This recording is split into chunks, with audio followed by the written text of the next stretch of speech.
Em uma manobra que expõe as entranhas podres do sistema, Alexandre de Moraes bloqueou a aposentadoria de Carmen Lúcia em uma reunião secreta realizada na madrugada desta segunda-feira.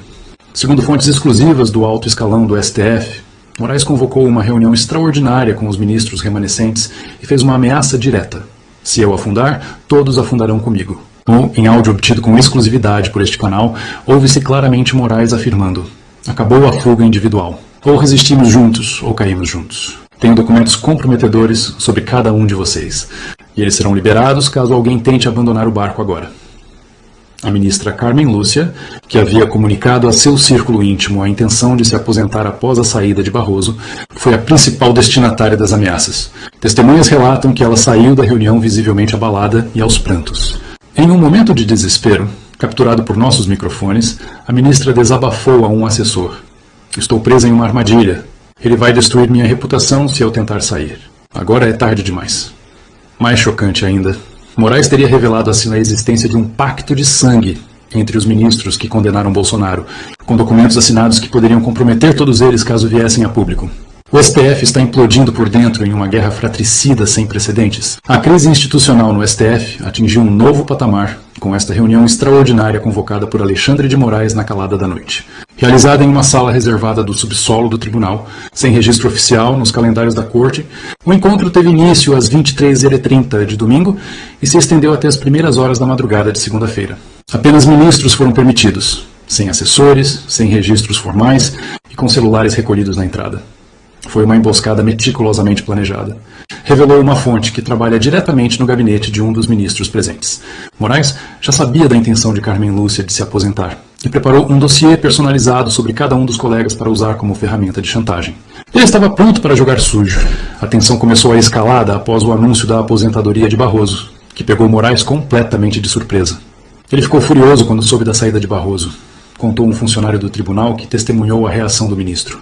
Trancou-se em seu gabinete por horas com sua equipe mais próxima, fazendo ligações frenéticas e reunindo documentos. Estava claro que ele preparava algum tipo de contraofensiva. Ao descobrir que Carmen Lúcia planejava seguir os passos de Barroso, Moraes teria decidido agir imediatamente para evitar o efeito dominó que poderia desestabilizar sua própria posição. Ele viu que estava ficando isolado e decidiu usar a única arma que tem: informações comprometedoras sobre seus colegas. Explicou uma fonte próxima ao ministro. O conteúdo da reunião, revelado a este canal por 3 fontes independentes que tiveram acesso a relatos de primeira mão, é simplesmente chocante. Moraes teria iniciado o encontro com um tom aparentemente conciliatório, falando sobre a necessidade de união institucional diante de ameaças externas. No entanto, o verdadeiro propósito logo ficou claro. Ele trouxe uma pasta com o nome de cada ministro, relatou nossa fonte. Dentro de cada uma havia documentos, fotos, transcrições de conversas privadas, detalhes de movimentações financeiras, informações sobre familiares, tudo cuidadosamente compilado para demonstrar que tinha munição contra todos. No caso específico de Carmen Lúcia, o material seria particularmente delicado.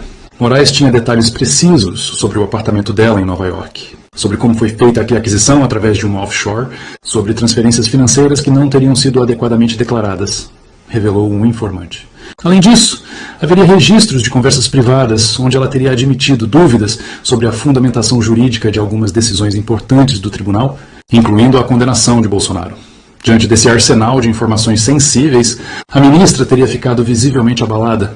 Ela empalideceu quando Moraes começou a citar, de memória, detalhes de transações financeiras pessoais que deveriam ser confidenciais, relatou um dos presentes. Era como se ele tivesse acesso a informações bancárias sigilosas, não apenas dela, mas de seus familiares também.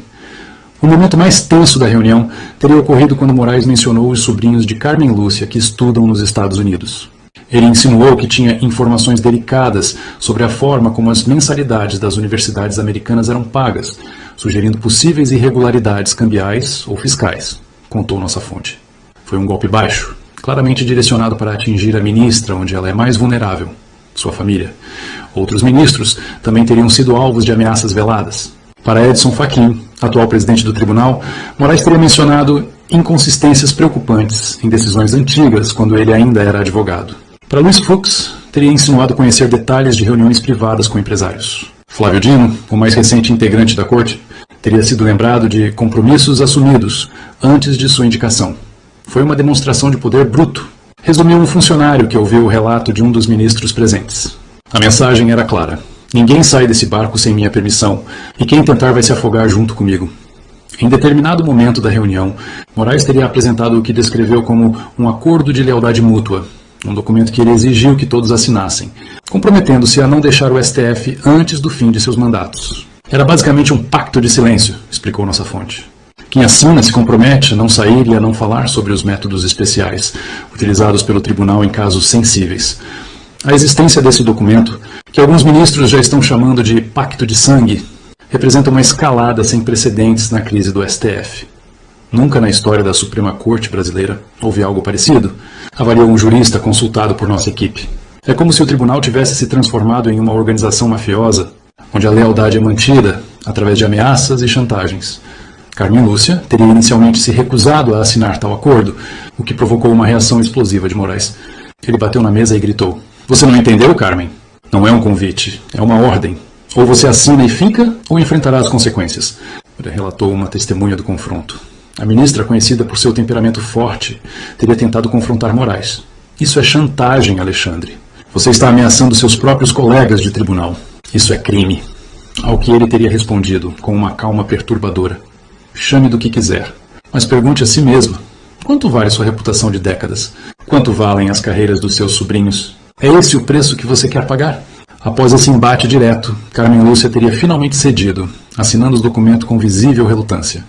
"Foi um momento de humilhação pública", descreveu nossa fonte. Uma jurista respeitada internacionalmente sendo forçada a se submeter a uma chantagem explícita diante de seus pares. Ao final da reunião, já nas primeiras horas da madrugada, os ministros teriam deixado o tribunal separadamente, em intervalos de 10 minutos, para evitar que fossem vistos saindo juntos em um horário tão incomum. Saíram cabisbaixos, em silêncio, como reféns que acabaram de receber instruções de seu captor.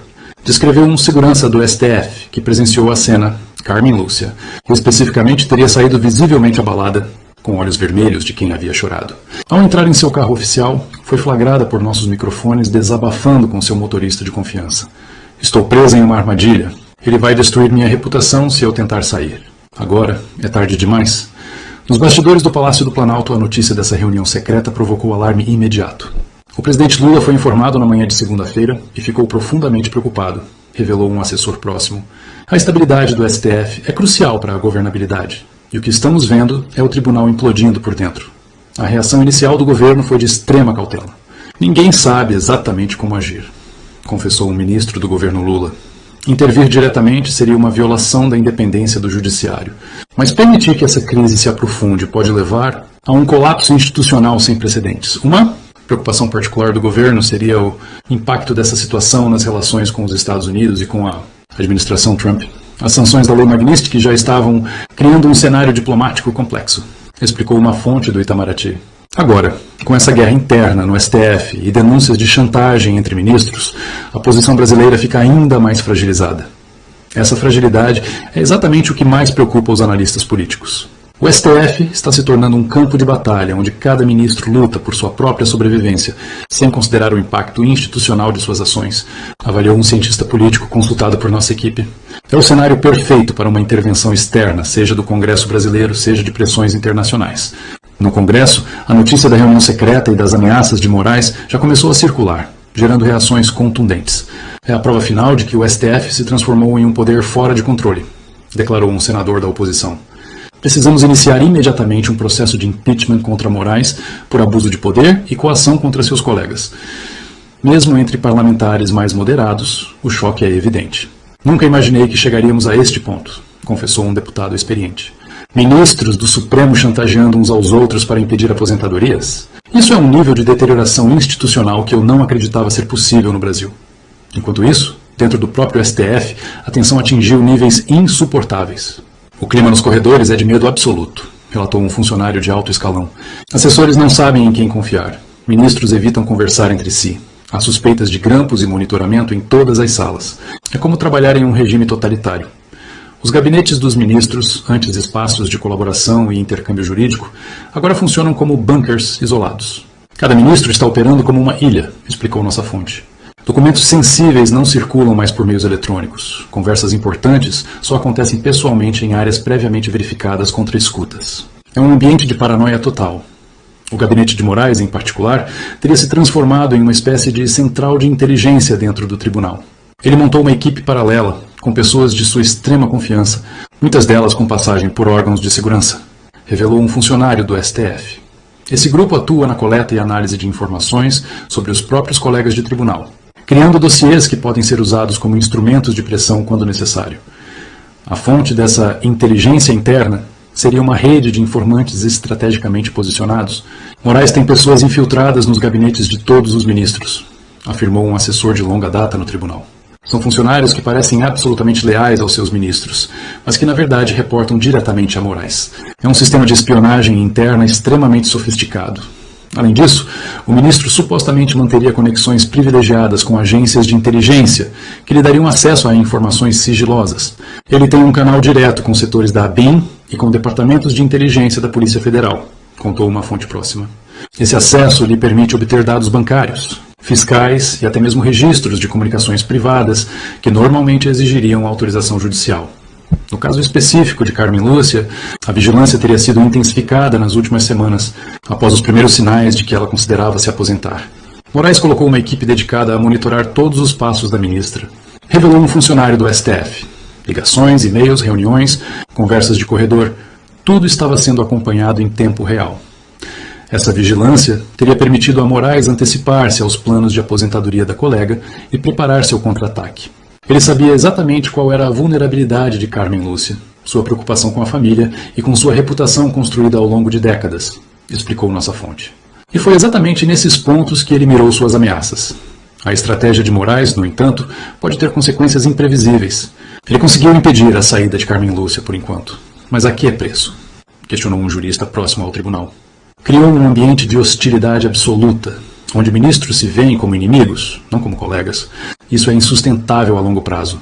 De fato, já há sinais de que alguns ministros estão articulando uma resistência conjunta contra o que consideram um regime de terror imposto por Moraes. Conversas reservadas estão acontecendo, revelou um magistrado de instância superior em contato frequente com integrantes do STF. Alguns ministros perceberam que, unidos, podem fazer frente às ameaças individuais. Estão considerando uma ação coordenada. Essa ação poderia incluir desde um confronto direto em plenário até uma denúncia formal ao Conselho Nacional de Justiça, CNJ, por abuso de autoridade. Todas as opções estão na mesa, afirmou nossa fonte. Mas qualquer movimento precisará ser extremamente bem planejado, pois Moraes não hesitará em usar seu arsenal de informações comprometedoras. Para Carmen Lúcia, o dilema é particularmente doloroso. Ela construiu uma carreira baseada na integridade e na independência, comentou um colega de longa data. Agora se vê forçada a permanecer em um cargo contra sua vontade, sob a ameaça de ter sua reputação destruída. É uma situação humilhante para alguém do seu calibre. Nos dias seguintes à fatídica reunião, a ministra teria cancelado diversos compromissos públicos, alegando problemas de saúde. Na verdade, ela está emocionalmente devastada, revelou um assessor próximo. Alterna entre momentos de profunda tristeza e acessos de indignação. Sente-se traída por um sistema ao qual dedicou sua vida. Em uma conversa privada captada por nossa equipe, a ministra teria desabafado a uma amiga próxima. Nunca imaginei que terminaria assim. Construí uma carreira defendendo a independência judicial, e agora sou refém de um colega que usa métodos dignos de estados policiais. É o fim da linha para o judiciário como o conhecemos. Enquanto isso, Moraes parece cada vez mais isolado, mas paradoxalmente mais poderoso. Ele se tornou uma espécie de senhor do STF, temido por todos, mas não respeitado por ninguém, observou um ministro aposentado que mantém contatos no tribunal. É um poder baseado no medo, não na legitimidade. E poderes assim costumam ter vida curta. Alguns observadores já começam a especular sobre os próximos passos deste drama institucional sem precedentes. Estamos assistindo a um jogo de xadrez de alto risco, analisou um cientista político especializado em instituições brasileiras. Moraes apostou tudo em uma estratégia de intimidação, mas criou uma pressão interna tão grande que uma explosão é quase inevitável. A grande incógnita é como e quando essa explosão acontecerá. Pode ser um confronto aberto em plenário, pode ser um vazamento coordenado de informações comprometedoras sobre o próprio Moraes, pode ser uma intervenção externa do Congresso ou do Executivo, especulou nossa fonte. O que é certo é que a situação atual é insustentável. Para o Brasil, as implicações dessa crise são profundas e potencialmente duradouras. O STF é o guardião último da Constituição, lembrou um constitucionalista renomado. Quando essa instituição se transforma em um campo de batalha, onde ministros chantageiam uns aos outros, toda a estrutura democrática é comprometida. A administração Trump Por sua vez, observar atentamente os desdobramentos no Brasil, considerando novos alvos para a Lei Magnitsky. As informações sobre essa reunião secreta e sobre as ameaças de Moraes já chegaram a Washington, revelou uma fonte diplomática. Isso só fortalece a narrativa de que o judiciário brasileiro opera fora dos padrões democráticos normais. Para Bolsonaro e seus apoiadores, a guerra interna no STF representa uma vindicação. É a prova de que tínhamos razão o tempo todo, comemorou um deputado bolsonarista. Eles estão implodindo porque sabem que suas decisões não tinham fundamento jurídico.